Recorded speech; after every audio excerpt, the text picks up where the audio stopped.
I can hear you anyway. Ready? Ready. Hello. My name is Heather Pizzuto, and I'm the director of the Carlsbad City Library. And today we are honored to present a conversation with Elie Wiesel, author of the book Night. Before we begin, I have a few general announcements to make. At this time, we'd like to ask anyone who has a cell phone that is on to please silence the cell phone. Restrooms are located to my left outside the door of the auditorium, and exits are on both sides in case of an emergency. I want to talk just a little bit about the format for today's video conference. As we queue up for Professor Wiesel from his location in New York, we'd like you to know that this program is being videotaped for reshowing on Saturday for those who are not able to attend today. For several weeks, the library has been collecting questions from the community to ask of Professor Wiesel. We hope to present as many of those questions as possible during the time that we have with him, which is approximately 1/2 hour. And here today to present those questions on our behalf is Dr. Alyssa Goldstein Sepinwall, Associate Professor of History at California State University, San Marcos. And in just a little bit, I'll ask her to join me up here at the podium. Dr. Sepinwall is, as I said, Associate Professor of History. She received her PhD from Stanford University in European History and Jewish Studies and has been teaching at Cal State San Marcos since 1999. She's a specialist in French history and the author of a book, and I know that I'm going to mangle the title of the book, but I'll give it a try, The Abbé Grégoire and the French Revolution, The Making of Modern Universalism, which focuses on a Catholic priest who argued for equality for France's Jews. Today's video recording is a key event in the Carlsbad Reads Together program series, a community-wide reading program presented by the library and sponsored by the Friends of the Carlsbad Library, for which we are very grateful. Our purpose is to bring those who live, work, and play in Carlsbad together by reading a book that we can better understand and experience by discussing it as a community. Through this program, we hope to encourage dialogue, foster understanding, and provide a richer, deeper experience with the literature. This is our third Carlsbad Reads Together program.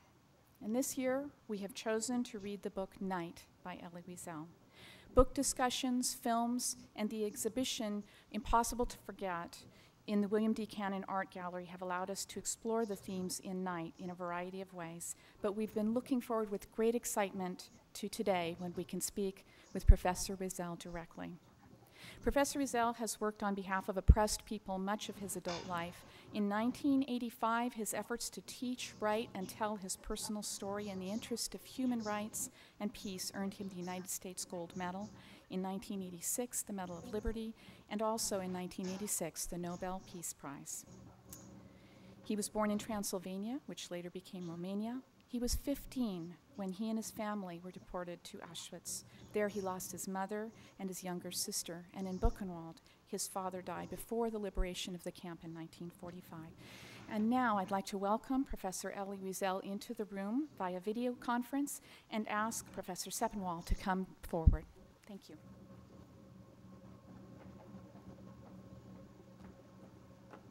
Good afternoon, Professor Wiesel. Good afternoon. Oh, it's a great honor for us to have you with us today on behalf of the City of Carlsbad, which has been sponsoring the Carlsbad Reads program, and all of us here in San Diego County.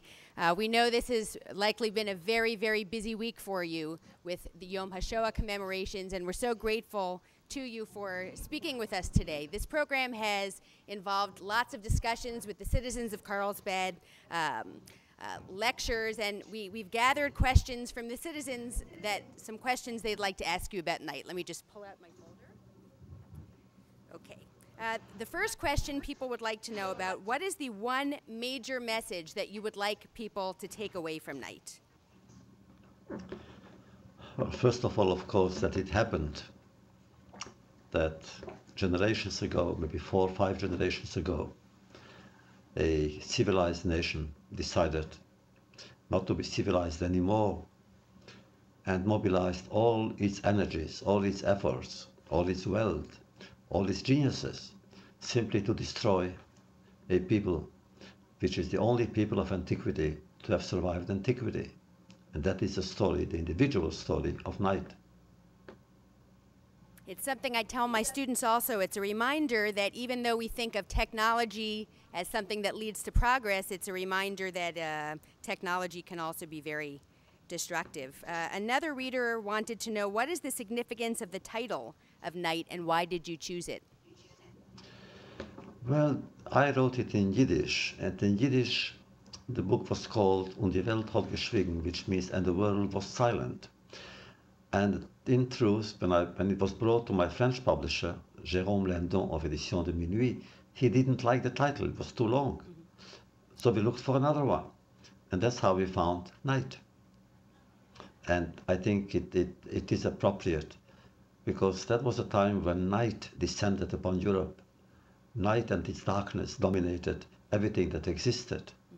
All efforts, all thoughts, all aspirations, all were enveloped by and in night. Okay, I may, if we have time, I may ask you more about the Yiddish translation and the French, but can you talk more about the relationship between Night and the other two books in the trilogy? Well, Night was the first, my first book, and therefore I don't think I would have written any other book had I not written Night. The other two are fiction. Dawn and Le Jour, or the day, or the accident, they are all fiction. I was not in Palestine when the story developed. I was in Paris as a student. I came to Israel for the first time in '49. But then I studied, of course, the history of the Zionist movement. And I was taken by the underground in Palestine. And I decided I will write a book about violence in order to denounce violence. And the second one, the third one, the third novel, the second novel, the third book, is really about an attempted suicide. Was suicide the answer? There were so many writers who committed suicide. Of all the social categories that composed what we called the world, the universe of Auschwitz, the category that produced more suicides is the category of writers. Not scientists, nor businessmen, but simply writers. So many of them, numerically and qualitatively, they are striking. And Night therefore was written to set the base. And the day is, what do you do with night? What do you do when you emerge from that universe? And one option for some people, not for my hero, not for me, was suicide. Piotr Rawicz in France, Jerzy Kosinski in New York, Tadeusz Borowski in Poland. There were so many of them. And of course Primo Levi in Italy. Why do you think that was, that writers were more prone to suicide? Do you think it was the act of having to think more about it, while people in other fields might have been able to have more, to stop themselves from thinking about their experiences more? I think it has to do with words. You can go back and do business with money, but money remains money. You can enter politics. Politics remains politics. But a writer uses words. And when the writer realizes that words are of no help, that somehow no one has ever really translated the experience of the Holocaust. It's impossible. There are no words. The enemy has succeeded in one area. He pushed his crimes, his atrocities, beyond the imagination and beyond language. And who would feel the tragedy of that situation more than a writer? It is like the messenger in Kafka's stories, who has the feeling when he comes, he's entrusted to tell the tale, to deliver a message. And he has delivered a message, but the message wasn't received because there were no words that linked the messenger to his message, and the message to those who were supposed to receive the message. Every time I speak to a survivor, that is something that people emphasize, is the difficulty, especially now, of translating or trying to explain in a completely different time that this could have happened, but we're grateful to you for doing your best to do so. And even if people can't understand exactly the enormity, books like yours do so much to help people remember and have some idea of what happened. How has your perspective on your experiences changed since you wrote the book? In substance, it hasn't changed. What I wrote then, I would write today. If I had to write it, I would probably write, although I have the feeling that I was looking for words and I didn't find them. But that, again, is the lot of all of us who write about that period, about that experience. So it hasn't changed much. The only addition I can make is, at that time when I wrote it, I thought that if we who went through the experience could tell the tale, we would change the world. And we told the tale as well as we could, as poorly as we could, but we told the tale, and the world hasn't changed. Well, we thank you for trying as much as you can. In terms of situations in the world today that you've been active in trying to address, such as the situation in Darfur, could you talk about why you as a survivor have been active in the campaign to help people there? I think my voice was among the first really to pull the alarm on Darfur, but then it has to do a lot, of course, with my experience, but I don't compare, I don't believe in analogies. I think that the tragedy that happened between 1939 and 45, or more precisely 41, 45, was unique. And every tragedy is unique, but that one was also unique. And to compare, no, I don't, but I can use it as a reference. It is because of what happened then that some of us, and I hope many of us, feel that we have to do whatever we can to help those who are alone, who are forgotten, who are abandoned, who are neglected, who are tortured, who are tormented. And the worst thing that can happen to a prisoner or to a victim is to feel that no one cares. That is the worst that can happen. In police states, in dictatorships, this is what the tormentor is saying to the prisoner. Why do you resist? Why do you keep silent? Why don't you confess? Why don't you collaborate with us? Anyone, nobody cares about you. So we want to tell that person, no, we do care.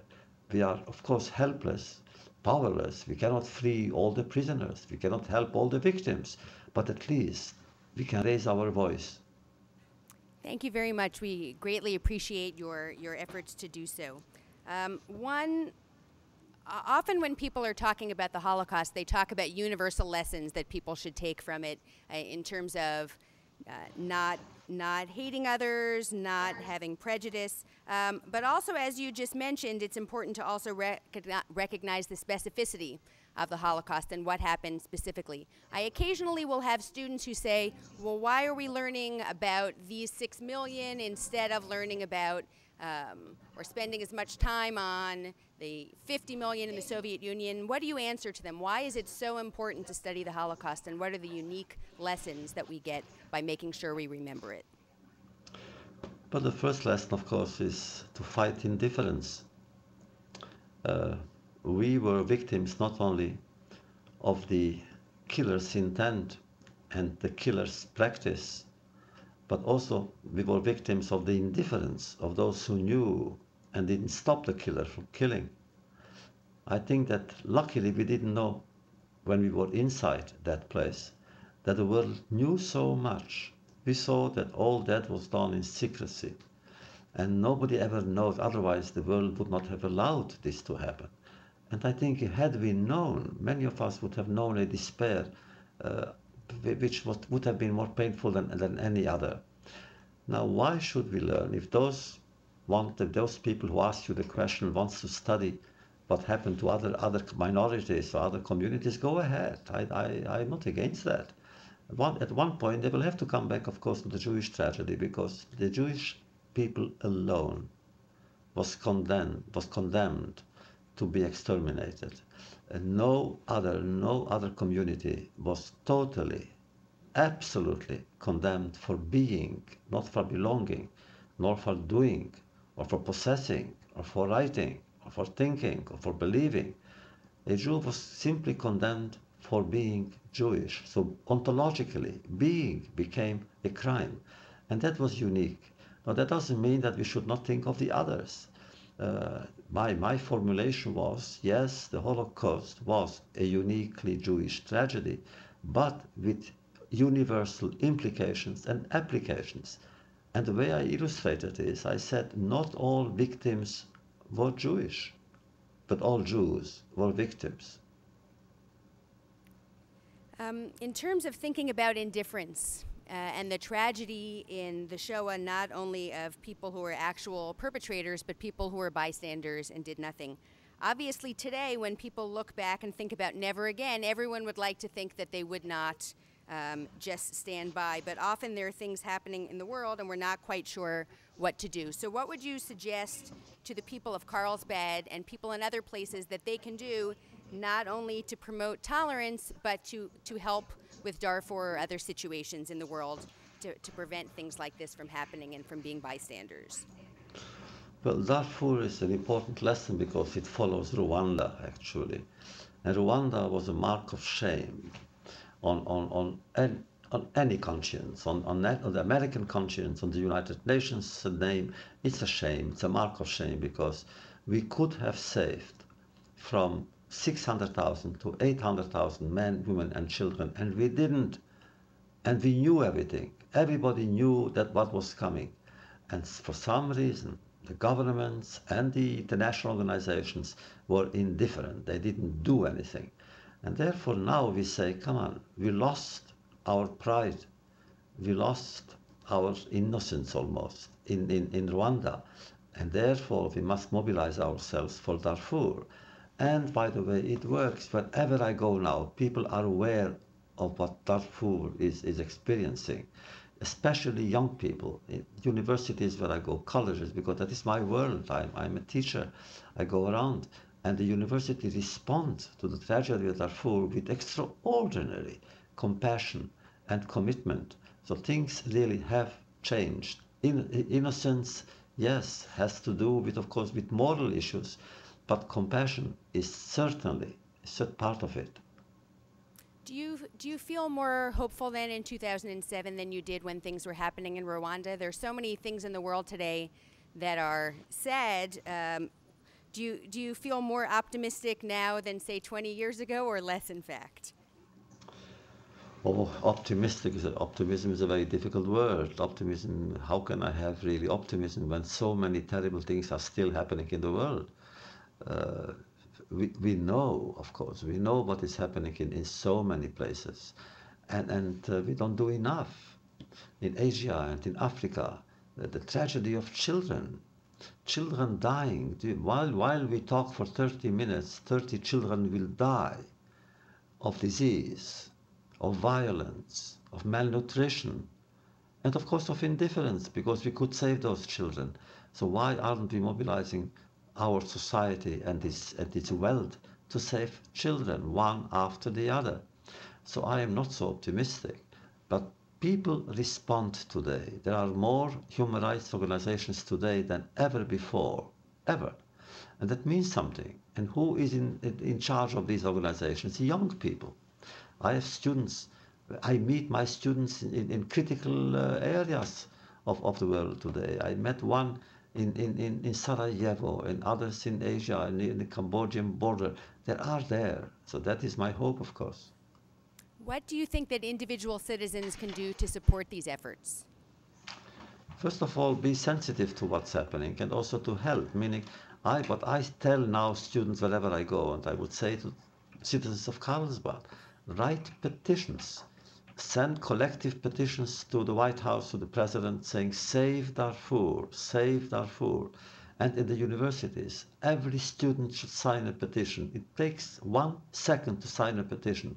And I tell you, if thousands and thousands of petitions would come into the United Nations and the White House every day, every week, things will change rapidly. But let me tell you something which you should know. Yesterday, President Bush came to the Holocaust Museum in Washington. I was there. And he made a very powerful statement. He gave a very powerful statement saying that now enough is enough. And he said, if Bashir, President Bashir of Sudan, will not act, he said, the United States will act. And he spoke about economic sanctions and other pressures. So things will move. They have to. Thank you so much for your efforts to keep our government focused on this problem. Let me change directions for a moment.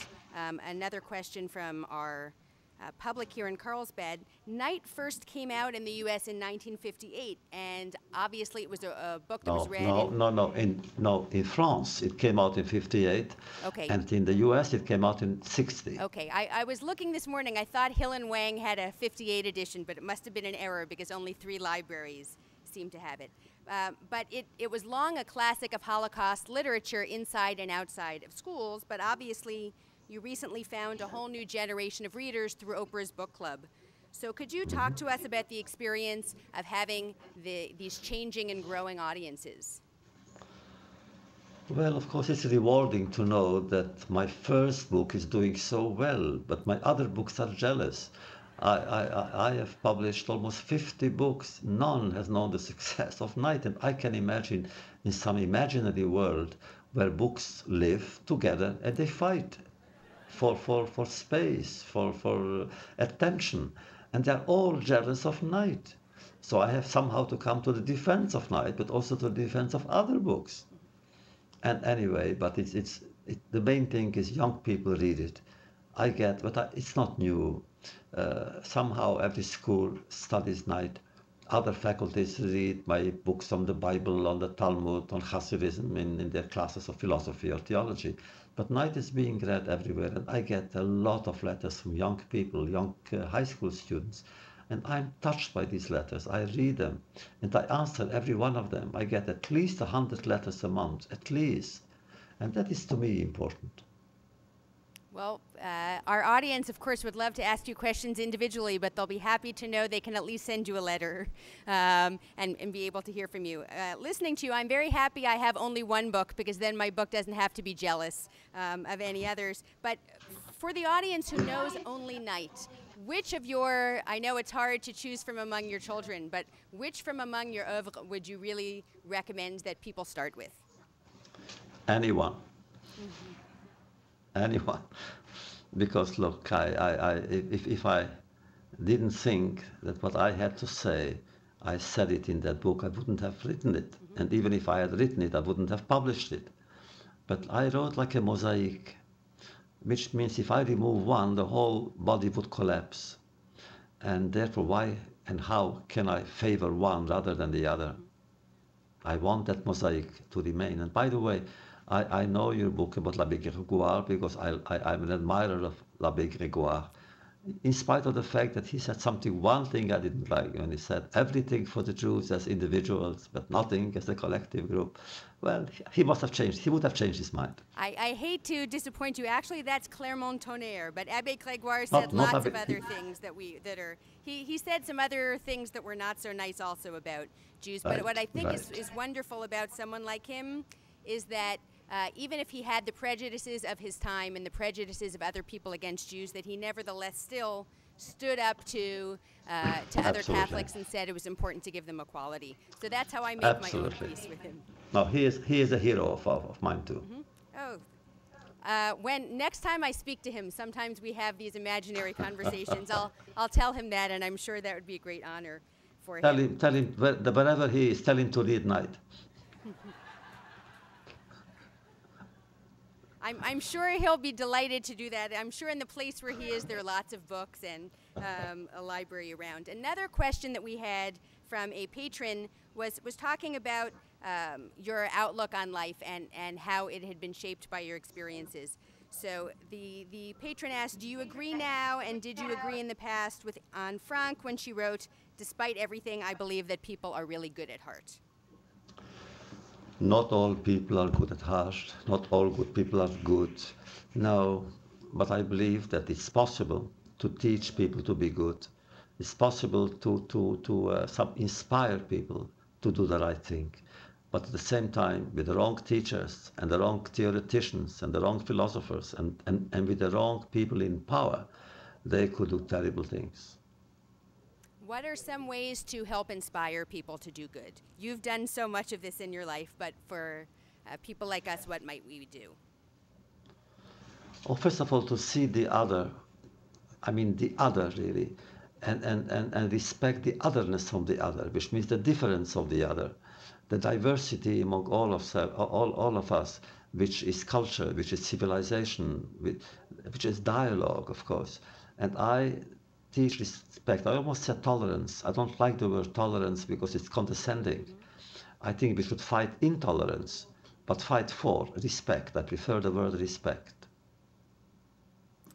Thank you. One other question that I have, could you talk a little bit about the changing attention that the Holocaust, that the Shoah has received? Because I know right after the war that many survivors, such as yourself, were not talking about your experiences, either because it was too difficult to talk about them or because others didn't want to hear about them. Obviously now, in this moment, this is something that people are much more receptive to. Could you talk about that and why you think there has been a shift?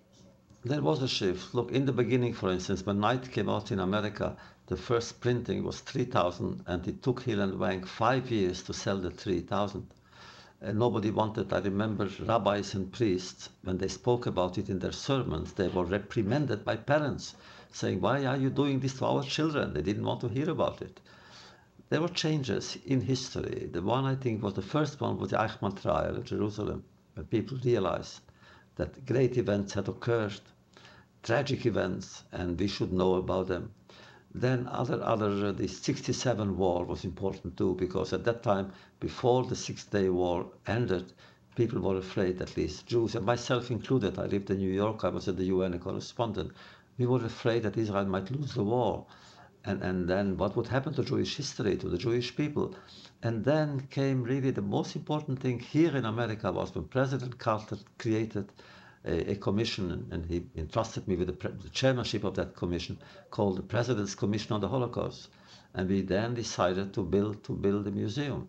And I prevailed upon the president then to accept the idea to have a national remembrance ceremony in the Rotunda, which is the most prestigious, that is one of the most sacred place in Congress. And every single year, today we had it also in the Rotunda in Washington, where the highest personalities of the Republic came there to listen, to speak, to share, to cry. And therefore it became now a term. Holocaust became a term which sometimes is abused, by the way. It's exaggerated. And nevertheless, the fact is that now people know more than before. Do you prefer that people use the term Shoah instead of Holocaust? No, I don't. Shoah is in Israel, but even the word Shoah existed in the Bible already.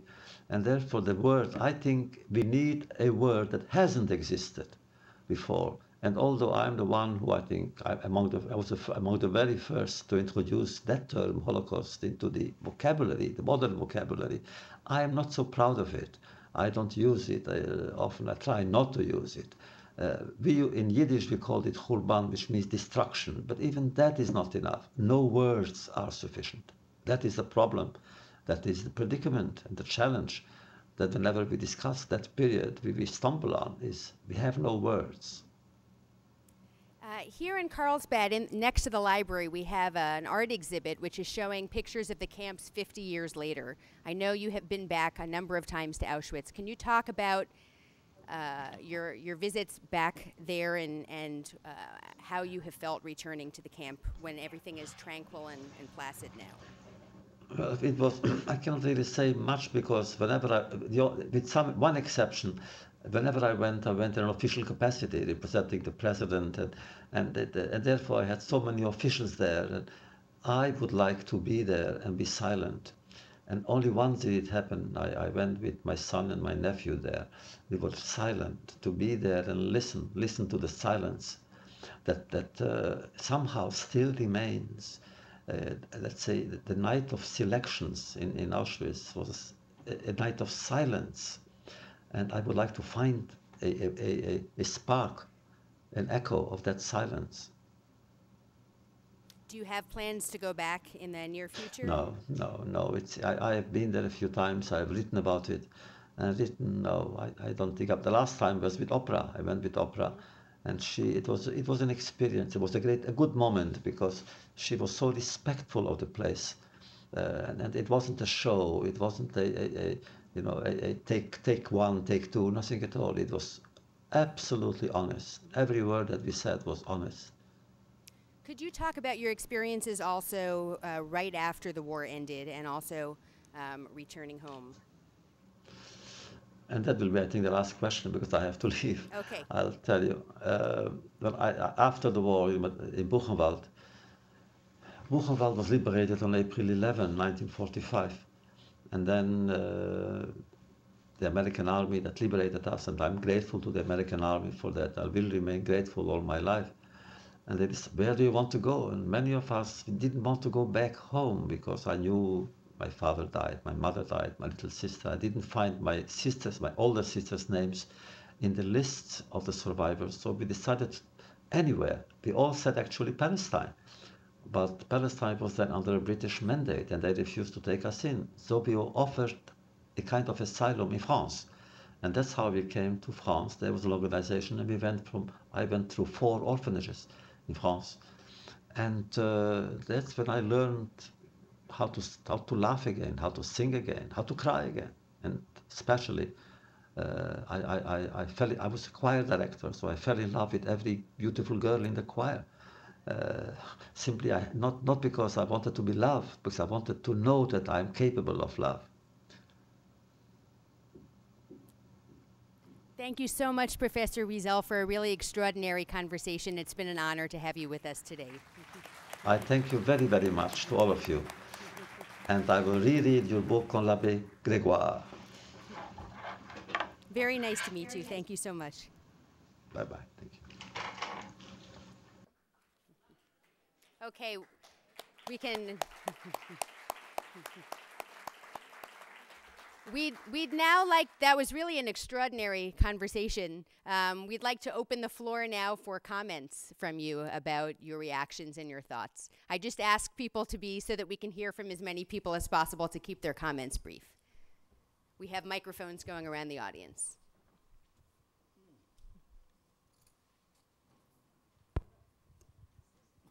When I hear of people such as the dictator of Iran denying there was a Holocaust, do we think it's just plain politics or stupidity, or is he fooling himself, or is it just a grandstand for I can't imagine anybody believing it didn't happen. There are people who are delusional, who I think there are 2 categories of people.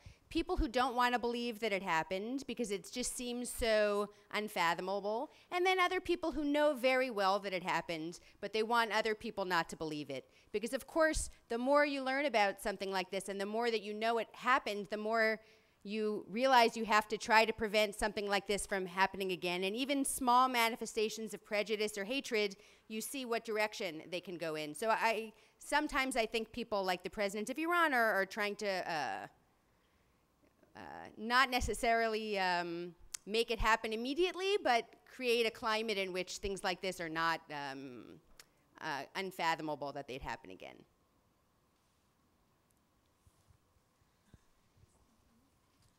Hi.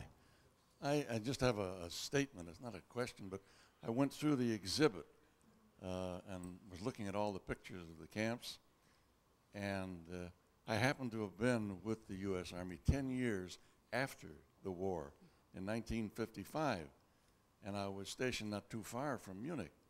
So I went through Dachau, and I have pictures then, and the pictures, the photographs that are beautiful that I saw in the exhibit, somehow they seem antiseptic, because I have pictures of rooms full of human hair all the way up to the ceiling, of gold teeth, of shoes, of eyeglasses, of thousands of suitcases and everything, and you stand there and you know you're a human being, and you just can't imagine that any other human being could have done that to another one.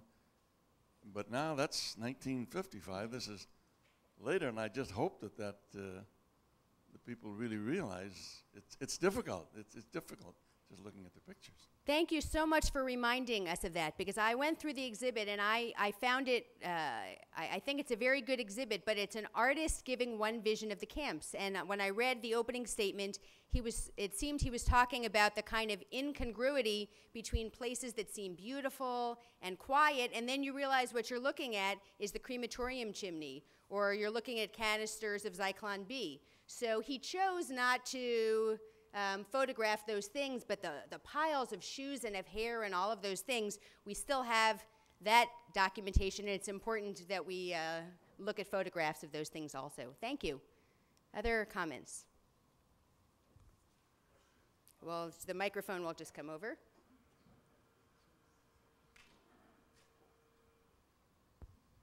Two years ago, I went to the National Holocaust Museum in Washington, D.C. Oh, I'm sorry. And while I was there, I don't know if it was an off day or the weather was not good, but I noticed that there were just not a lot of people there that day. And I'm wondering, there's probably a lot of teachers here, or ex-teachers, former teachers, and I'm wondering if the National Holocaust Museum is being talked about much in schools as a place that they really should visit for students upon visiting Washington, D.C. for, you know, just national tours and things like that of the government buildings and facilities. I don't know if anyone here can respond to that, but it would just seem like it was empty. There were people there, but I would think there would be a lot more people at that museum, which was, you know, 6 stories tall and just so much to tell.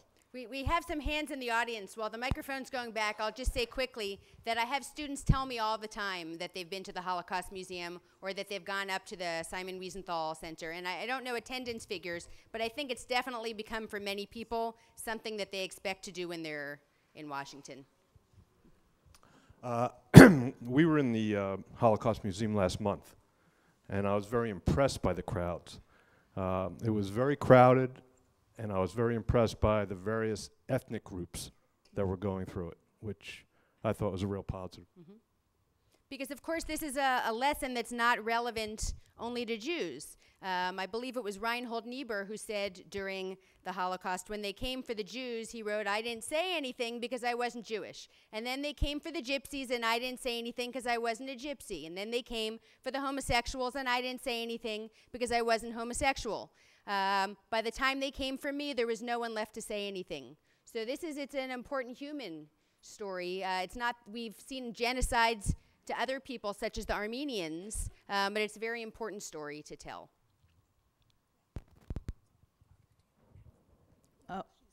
Okay. Got the microphone. If there are any non-believers here, believe me, I'm a Holocaust survivor of 5 different camps. One of them was in Auschwitz. I did not go on a march. If any of you read the night, which I did not go on a march, but I was sent out to Germany right before the march. That was one other camp. And to also emphasize, I have lost at least 50 relatives, including cousins. If anybody does not believe that there was a Holocaust, believe me, I would have loved to embrace at least one relative that I have lost. Thank you. Thank you for sharing your experiences. I'll just make one comment here. It's wonderful that we have so many testimonies of survivors. But of course, survivors' testimonies are not the only thing we have. Who else do we have lots of evidence from in detail about what happened during the Holocaust? The Nazis, who were proud of what they were doing and kept meticulous evidence of exactly how they were killing people, where they were killing people. So the people who make that claim have nothing to stand on at all. I just wanted to add about the museums. Of course, the Wiesenthal one in LA is very close by, and everyone can go there just within a day. And I've been there several times, and it's always crowded. And I find it kind of encouraging and very sad that every time I go there, people are losing it. I mean, they're crying and hysterical because it's so, like in Washington, they give you an identity of somebody who was in the camps, and you follow them through, and a few survive and most don't. So it's a very touching personal experience, and again, well within distance of everybody to go there. Thank you very much. I teach history both at high school and at Palomar College. And just one observation, it's amazing to me, even at the college level, how few people are aware. And we're talking about a variety of age levels at the community college especially. But my concern is that there is no, yes, we have the United Nations. Yes, we have international organizations on human rights. We know that. There doesn't seem to be any activist or enforcement. In other words, we hear the words. We hear the words from our president. We hear the words from these organizations. But it lays there. And we could send petitions, but I'm not seeing any concerted effort to actually act on it from an international perspective. And I was just wondering your thoughts on that. What I'm just going to say, I'm going to share a thought that I had. I had a prepared list of questions, and I realized very quickly that I really wasn't going to be able to go through them in the order I had, because some of them were questions about writing or reaction to readers, and he seemed very melancholy. More, I should say, reflective and philosophical. And I think that he said the world hasn't changed. We'd like to. He was on Oprah, right? Oprah wants to know, how, after all you've been through, do you still feel gratitude and hope? And the idea that there should be a happy ending at the end. But I think here's someone who struggled his entire life to try to make the world a better place. And here in 2007, there are still so many problems and so many things that people haven't learned yet.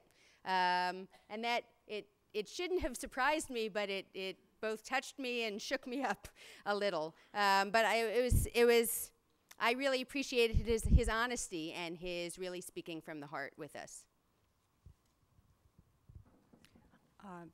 I had the experience in 1977 of riding a bus and going out to see Dachau. And on the bus were a number of teenagers who were happy-go-lucky and everything.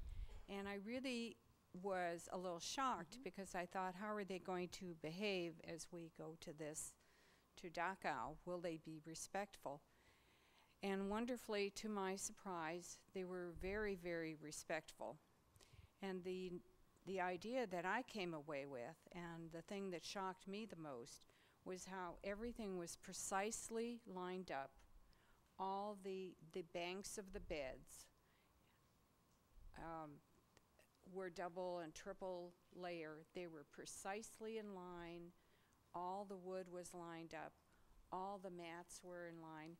And I remember reading in a lot of the novels and a lot of the texts that I had read about these camps, that even though these prisoners were exhausted and starved and subjected to terrible beatings and everything, that these had to be aligned and they were measured, and despite all the brutality, that everything had to be precisely in order.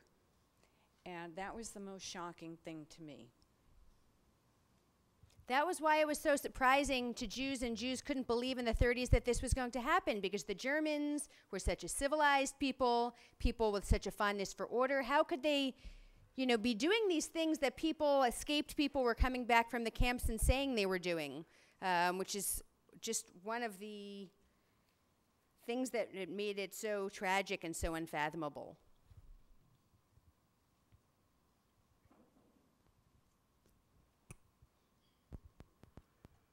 I've been to the Holocaust Museum in Washington, D.C., and I've been to Dachau, and I have read a lot of sobering books and so forth. And just on a personal note, I have never been to the Simon Wiesenthal Center in L.A., and I want to go. And if any of you want to go with me, I'd be happy to drive.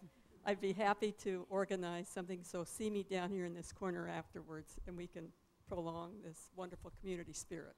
I'll just add one place I want to recommend also, especially if you're going up to the Wiesenthal Center, is the Skirbel Center, which is a museum on the history of Jews. Sometimes when people study the Holocaust and they study only the Holocaust, Jews become people just who were killed or who were victims and who were survived. And you don't appreciate the magnitude of each human story, each human survivor, each person who was killed until you see something about what their life was like before. And appreciate what a loss this was for individuals, but also just a great cultural loss. So I want to recommend that museum also, right next to the Getty. Hi, I want to go back to your point about what can we do regarding Darfur and regarding a lot of other places on earth right at this moment. I think if we take responsibility and ownership of what happened, as we cannot be in his shoes. You read the book and you cry, but you cannot feel it the way he did experience it. But if we can take ownership of what happened, then we become responsible to make sure that it does not happen again. And that's, I think, what's missing in our leaders and in us as citizens. Thank you. I have to say I feel powerless often in the face of these things, so I also look for ideas from all of you. I want to follow up exactly on what she said. I was very active for many years with the American Jewish Committee, and their status and their statements are, it happens to someone else, it happens to you. We are not alone in the world in any sense, and you see what happened in Virginia, that horrible massacre. I was so touched, as were many people, about the occurrence, but it's a continuing wave of people are feeling fear and helplessness too much and too isolated. And if we reach out in our community to other people, we can all see signs of lonely, despondent, sad people. Who takes the time? This is one of our tragedies that we have to live with. And yes, I've been in Germany several times to the camps and Skirbel is an inspiring place for the art and the culture. I was shocked to find out there were a lot of Jews in China. I didn't know that. I mean, they're all over the world. And if we start to say how proud we are of the brilliant scientists, the artists, the leaders, it's not a political thing. This is a gift to humanity. And one day I woke up and I said, I am one of the chosen people. I'm a child of God, and I have to let that out. So I live that way. Thanks. I'll just say on a personal note here, I think this lesson of human connection and needing to connect with other people is a very important one. Today with the internet, people get very excited. It puts them in their homes, away from other people. At my university and other places, online teaching is a big buzzword. But I think we need more of people. Look at this. This is amazing. At 1 p.m. on a Thursday, people coming together to have this discussion. And even if we had Professor Wiesel using technology from New York, still coming together in a room full of people, seeing each other, hearing each other, I think something happens that doesn't happen when you're typing on your screen to someone else. And I think that's another way. I don't want to justify by any means what happened at Virginia Tech at all. Just looking at what this person said, this was someone who'd been picked on.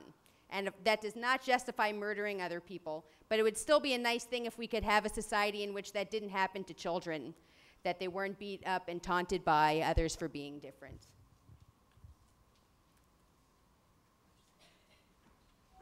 I'm just wondering whether you would care to make a comment on the anti-Semitism in Europe today, where the Holocaust took place, and it's Eastern Europe, but Western Europe, and in France, and Germany, and Switzerland. It's a good question. I'd say I could give a whole lecture on that for an hour, hour and a half. I think we have certainly in places in Central Europe, and in Eastern Europe, we have people who are descendants of the kind of spiritual heirs of the Nazis, and people who are denying that things ever happened. In East Germany, for instance, people grew up learning during the Cold War that the Nazis were not them. The Nazis were the West Germans. they were communists, so of course they had always battled against the Nazis. So they grew up thinking this was not their problem.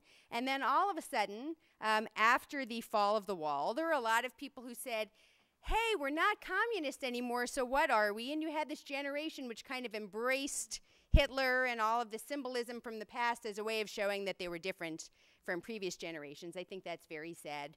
What we have happening in Western Europe is something that is, I think, a confluence of two things. On the one hand, you have certain new populations, groups from North Africa or from the Middle East who have prejudices against Jews that are coming from other directions. But there's also the problem of like in France, Jean-Marie Le Pen, and a general sentiment that's trying to revive these feelings of neo-nationalism from World War II. I visit France all of the time, and I think that there's still a great spirit in France of people who embrace universalism and the idea that all people should get along. It's just that sometimes the people who are the extremists and the people who do harm are the people that we see because they're doing harm. So I think in all places, whether it's in Eastern Europe, Western Europe, or here at home where we have incidents of hatred that happen towards various groups, it's something for all of us when they happen to say, that's not in our name and we don't embrace that.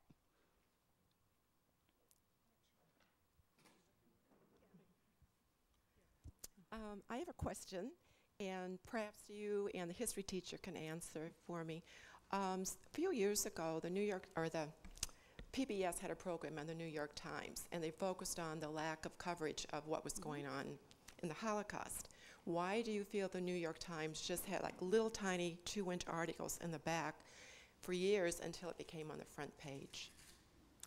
During the war, you mean? During the Holocaust. It's a terrible thing, but it wasn't only the New York Times. I think the whole problem of indifference and not talking about the problem in the U.S. is something. There have been some wonderful books on that. I'd be happy to recommend them. I have a student right now at Cal State San Marcos who's working on exactly that question. It's a tragedy, and that's one of the reasons people say today, never again, that we do need to be alert to these things going on. And of course, as Professor Wiesel pointed out, we can say never again till we're blue in the face what happened in Rwanda. But people are trying to do better now in Darfur to act on their principles. I received an email recently, and I know that's not the best way to get information, and I'm not sure that the information I received was accurate. But the concern in this was that textbooks were being revised in Britain as well as France to eliminate references to the Holocaust because it might offend some of the Muslim students in those countries. Do you know anything about that? Yeah, I received that email also. These things kind of circulate, and I don't really know what's happening in Britain, but I do know from speaking to some people in France that in certain schools, I think the problem is when people don't want to hear each other's stories. And as Professor Wiesel said, you don't want to make comparisons and say, oh, this is just the same as that, to recognize that this event was unique, but it's important to listen to other people. And the problem is that there are certain groups who themselves have been oppressed and have had things happen in the past who say, I don't want to hear this. Or they have certain stereotypes themselves about Jews. And there has been a problem, I know in France in certain schools, with people saying we don't want to learn about this. And specifically whether that's happening with textbooks, I only know that information that you have. We visited Germany and went to Dachau some 20-odd years ago, and I recall we were driving, asking directions, because Dachau was not far out of Munich, like 10 miles or so. But we must have asked a dozen people, and they just turned their heads and walked away, wouldn't even respond. And I realized that most of the people in the area, many of the local citizens, didn't even know that Dachau existed. Well, at least they say. But also a concern is that the children are totally ignorant of what that regime was really all about.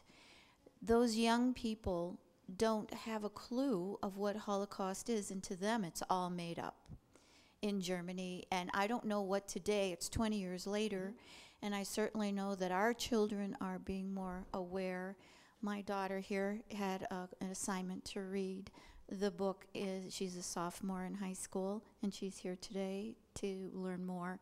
But those children too, and that is what's frightening to me, because it is totally misrepresented, and I guess people there can't really believe that that really could happen. Okay, thank you very much. Let me take the two things you said separately. First, they know Dachau is there. They pretended at the time that they didn't know. But of course, the stench was so bad all of the time, this smell of death, that they knew very well. And I'm going to show a video to my students on Monday, actually, of it's either the American or the British Army bringing the townspeople to make them stand there and look at the piles of bodies when they liberated the camps. In terms of what students are learning today in Germany, I think that West Germany has done a pretty good job in some ways of teaching it. But at the same time, there are hardly any Jews in Germany. There are some now who have come from the Soviet Union, but there are not so many, so people learn this without knowing Jews. And they just feel, some of them feel, well, we're tired of this, all this Holocaust stuff. Germany, bad, bad, bad, bad. Why can't we be like other countries? And they're tired of hearing about it. But it's because they're not really, it's disconnected to actual people, to them. And so I know that there are people there who are working on trying to teach it in ways that people understand better, but I think in general, there is a new generation that has tried to distance themselves, and even though they know that they weren't responsible because they weren't born, they feel bad that this is something that happened. Other, please, comments?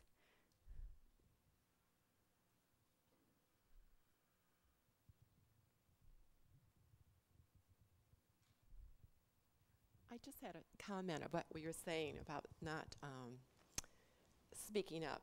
One of my neighbors, and not a close friend, but a friend, was a former neighbor, had lived through World War II, and she was a very young girl, went without food and all kinds of problems. She was a Christian, and she would not talk about Germany at all. Mm-hmm. If that ever came up in a conversation, she was absolutely quiet, and she said she will not talk about it.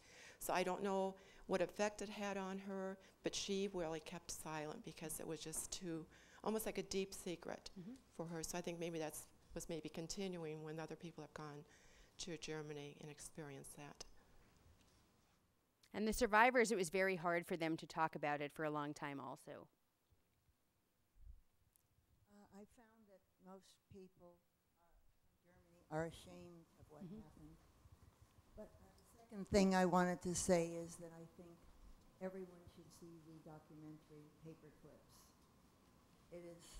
Could you just move the microphone closer to your mouth, please? I think everyone should see the documentary Paper Clips, which we have seen months and months ago. It's enlightening, and I understand that they are showing it in some of the schools right here in Carlsbad to young children as young as 8 years old. It's an amazing film if you haven't seen it, about a school, I think, in Kentucky. Tennessee, okay, I was close. In Tennessee, where there were not any Jews in town, but they were learning about this and the teachers were trying to figure out how to make people understand what 6 million meant. And the way the people of the small town embraced studying this and then welcomed survivors is just really amazing. The teacher in this school in the film is very inspiring. What was the name of it? Paper Clips. Paper Clips. The school children in this town tried to gather up 6 million paper clips. They asked people to send them from around the world so they could understand what was 6 million, so they could have some physical manifestation. Yes? Here I go again. Yes. Okay. We were speaking about how to get through to people and to believe. I have spoken at many schools in North and Eastern, North County and East County. And the results are amazing.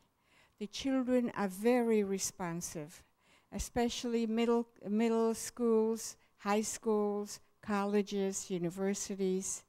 They are wonderful. And whatever they have learned from their grandparents, great-grandparents, all the hate, I hope and pray that after listening to some survivors, including myself, that would vanish and they would realize that Jews do not have horns, that they look the same as everybody else, and that there is no need to fear Jews, because where do you find Jews? Do you hear many times in the paper, on TV, that Jews killed whatever? They just defend, especially Israel defends themselves. They usually are the defenders, but they never start a war. It always because of their lives are threatened. And so, in fact, I have written a book. It's called We Only Have Each Other. It's about the Holocaust, and also before the war, during the war, and after the war, what can happen. I was about his age, and at the time, I was 10 years old when the war broke out. So there was a lot that has happened to me, and I'm able to relay all these happenings to me, to the young children, and I have to share this with you.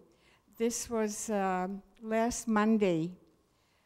The St. Francis Middle School, I have spoken there before, and the librarian is the most wonderful person that you could ever know. And she has had, this is the second year that she has done a Shoah, which is a memorial for the Holocaust. And she, the children were just, tears came to my eyes, and I felt like, I can't even begin to tell you how wonderful it felt. They lit 6 candles, memorial candles, and it will probably be in the North County Times, because they had pictures of me standing with the candles, but it was, I couldn't believe it. You know, when I was a kid, 10 years old, this would never happen in a Catholic school. If you're not Catholic, you are, forget it. If you're not Catholic, you go to hell, you know. But this is not now. So I feel that changes have been made, and I'm very proud of at least the American people. Thank you very much. One thing I'll just say here, in terms of thinking about how the world has changed, and thinking about Professor Wiesel's frustration, that is one important thing that I think has happened: more inter-religious communication and tolerance. In terms of Vatican II and the Catholic Church, and other changes that happened in the mainline Protestant churches, in terms of thinking about where did this come from? And was there anything in what churches had been teaching, the way Christianity was being interpreted, that was contributing to anti-Semitism? And after people saw what happened, there was a lot of soul searching, and so there has been so much more dialogue and so many more efforts. Boston, he's at Boston University, but Boston College, which is a Catholic school, has a wonderful center for Jewish Christian studies, where they look precisely at these kinds of issues and try to create more understanding. I don't know if this is a particularly good time to deal with this situation. I watched a show last night on PBS called Crossroads, which Robin McNeil hosted. And he brought to mind the idea that Islam around the world, particularly in countries which have had a colonial history, with whether it was England or Spain or Holland, since 9/11, they have had serious terrorist, for lack of a better word, terrorist happenings in these countries, whereas in the United States, that hasn't transpired because these Islamic communities have been accepted into the United States and have been able to blend in somewhat better than they have throughout Western Europe. And I was interested in your perspective on, or if you have a perspective, on what the future of Islam is in the United States in particular. I didn't see the program. The only thing that I can say just in general is that the United States in general has had a different approach to difference than many of the Western European countries. And I wouldn't say that necessarily that Muslims don't fit in all of those other places, but in certain countries there's more of an expectation that people will give up their differences and become like everyone else. And when people want to hold on to our country, in contrast, has often embraced being a place where people can become American but also hold on to their differences. And so that's a model that other countries don't always have.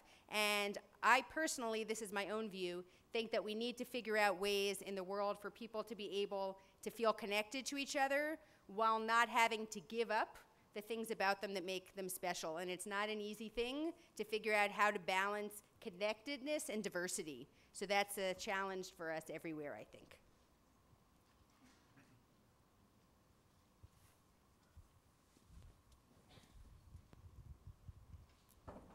As I sit here, We'll just take a few more questions.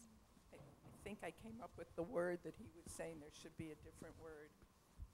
Holocaust instead of Holocaust. Thank you. Okay, we had one gentleman here. Perhaps this will be our last question. Today it's very difficult to us to imagine what it would be like to be caught up in the Holocaust. Excuse me, I've got a suggestion. It occurred to me 3 years ago when we moved. We'd been in this nice house for 26 years. The kids had grown up there. And of course, if you got a nice piece of property in Southern California for 26 years, you've done very well. Everything's nice. We could buy the new house for cash, all that kind of stuff. And it occurred to me,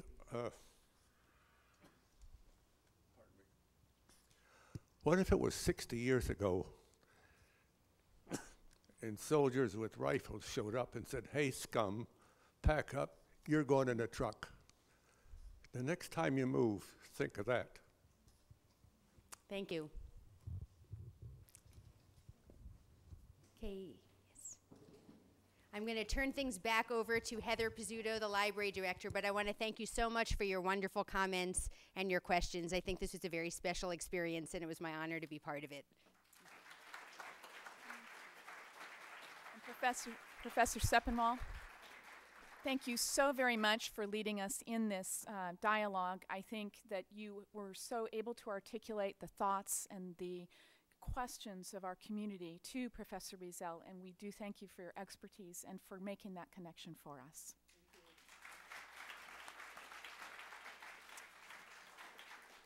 And I would also like to thank all of you in the audience who have come together, who have gathered, who have been willing to share, who have been willing to contribute to the experience and to the history that we hopefully will all take away today, and we will apply that to our community.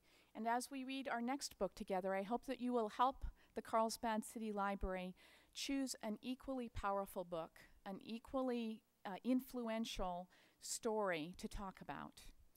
And finally, I would just like to bring your attention to the remaining programs and activities that are part of Carlsbad Reads Together. I believe that they are on the handout that you received at the entrance. We also have a survey that we would ask you to take to give us your feedback. And one thing that may not be on that handout is just a brief announcement that Michael Kenna, the photographer responsible for the Impossible to Forget exhibition, which is in the William D. Cannon Gallery, will be visiting Carlsbad on June 2nd, Saturday, June 2nd at 6 p.m. And so perhaps there's another opportunity for you to hear a personal experience and understand from him what his thoughts were in those photos. Thank you again for coming. We appreciate your support and your use of the Carlsbad City Library.